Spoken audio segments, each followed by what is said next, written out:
Hey guys, second video of the day. I really wanted to make this one in particular because it's something that's been on my mind a lot since I started taking HGH, and I think it's something that everybody must take into consideration before starting an HGH regime, which is calculating, is it worth it or not?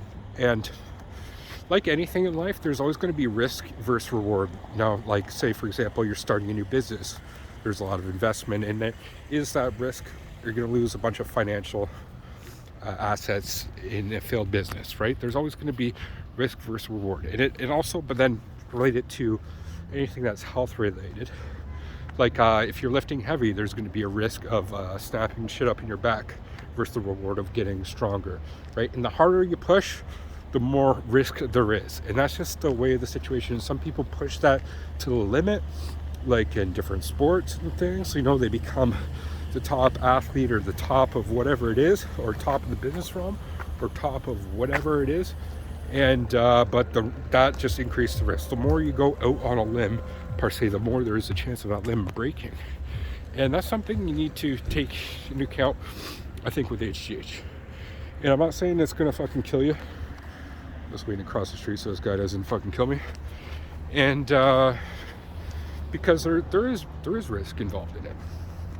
There's risk, lots of risk, and there's lots of unknowns, and that's the other thing. Like whenever you're going into the realm of the unknown, the level of risk increases, but the level of reward again increases, and that's like the major point of my video. But I want to say, to relate it again back to HGH, is I think the reward is better if there's some specific goal in mind. If, for example, you have some dysfunction or pathology of the joints or the musculoskeletal system, or something you need regenerated, like I did, osteoarthritis, then the reward's there. If you're just some average guy and you're a young, healthy guy, I honestly don't think you need it. You can grow and be strong and do whatever, unless your goal is to be like a top athlete. Like, for example, I massage people who are top athletes and all different types of skiers and hockey players and other athletes, and yeah, they might take HGH just to get that upper hand, and that's why it's the most common used performance enhancer in sports.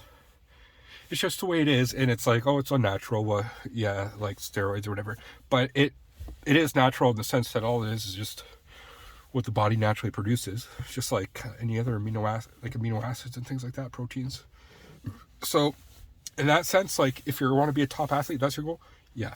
If your goal is because you got some dysfunction, yeah. If your goal is to some anti-aging thing, you're like 45 plus, I would say 45 to 65 is that ideal range to take it. Once you push 65, you're increasing the chance of cancer, and that's where the risk goes up. And then that risk reward balance is not right. Like my dad, he was like, is this something I should be taking? I'm like, he's like almost 80 years old. I'm like, no, probably not, because like you're at high risk for all types of different cancers, and HGH would just help proliferate those cancers. So, but also it could have a reward as well. Like there's always, that's part of the balance of life, right? And I think that's part of the, like in health, anything, there's homeostatic balance. You don't do enough, you're going to be fucked. If you do too much, you're going to be fucked. Find that middle way. It's even an elemental like thing in Buddhism is finding that middle way. And that's kind of my philosophy, to be honest, what I'm taking with HGH, which is don't take as little so it doesn't do as much. Don't do too much where it's going to fuck you over. It's some like chronic health condition. Find that middle balance, and I've kind of honed in on it. I might pull back a little bit on the amount of take. For one, I want to prolong the effect, like the amount of time I'm doing it, because if I do too much, I'm going to run out quicker. And secondly, there are some minor health effects, like negative health effects that I've had, but it's nothing too substantial. It's just like whatever, like fluid buildup and phlegmy and voice change and tingly fingers. That's about it.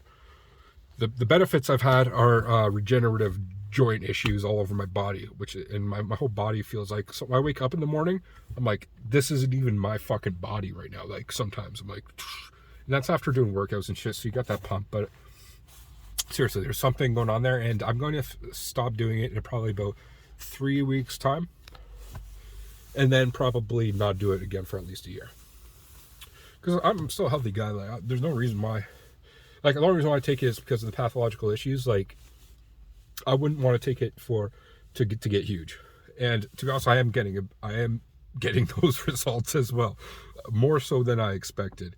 And if you like look at me, like even like 6 weeks or 7 weeks ago when I first started my first video, there was a voice change, maybe a little bit of a different change. Like, but I'm only taking 2.5 IUs a day, but it's the pharmaceutical grade shit. So it's I think that's the other thing. If I was taking 2.5 of the just basic shit, probably would not see the same effects. I'm getting real results because it's real shit. That's what I think anyway. That's my hypothesis. If you have any knowledge about it and you hear what I'm saying, you're like, no, you're wrong here, whatever, tell me when I'm wrong, or I agree with you, or you want to know more. That's what I'm here for, to just share my journey along the way. And God forbid I fucking die, and then it'd be like, yo, here's the risks, man. I'm willing to take that fucking chance though. I'm willing to fucking take the chance of dying, but I think that chance is slim. But if I do, it'll be like, okay, well, here's an example of someone who died. And I'll have to live with that or not live with that if that happens. Anyway, but I don't think it will. I think this is something that I'll benefit. And some of these negative health side effects I get, once I stop, will diminish. But we'll see how that goes once I come to that point in time. But anyway, thanks for watching, guys. Like always, peace.